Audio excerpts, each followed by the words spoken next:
بسم الله الرحمن الرحیم. حمد و مصلی. یا محترمینو، یو محترم ورور دا پوښتنه کړې ده چې دلته یو سړی دی ډېر مقروضه دی، قرضې ډېرې پر باندې دي، آیا د ده باندې هم صدقه فطر یعنې سرسایه ورکول لازمه ده؟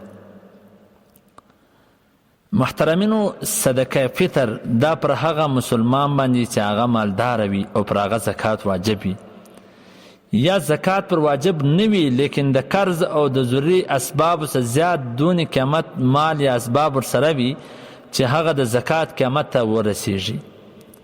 د زکات قیمت چې دی هغه د 50 تولې سپینو زرو قیمت دی چې د دونې پیسو مال یا اسباب یا سامان ورسره وي، نو د اختر په ورځ بیا پر ده ته صدقه فطر ورکول واجب ده. که هغه د تجارت مال وي او که د تجارت مال نه وي، که پر هغه کال تېر سوي او که نه وي تېر سوي، بیا به دی سرسایه ورکوي. نو دی که چیرې قرضداره دی، مقروضه دی، نو دی خپل حساب وکړي چې آیا د ده سره چې دغه قرضې او دغه دین وباسي، دونې قرضه دی وباسي، د هغه دې وباسي، بیا ده ته دونې مال ورپاتېږي چې هغه د زکات نصاب ته ورسېږي، یا دونې پیسې ورپاتېږي چې هغه د زکات نصاب ته ورسېږي. زکات نصاب تقریبا زموږ په علاقه په چمنو په دې ایریا کې 8,000 یا 9,000 روپۍ دي.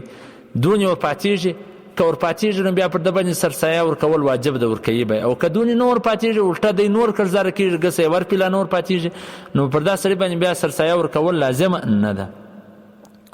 په حواله سره د علامه مفتي انعام الحق قاسمي صاحب د روژې د مسایلو انسایکلوپیډیا صفحه نمبر 130 او په حواله سره د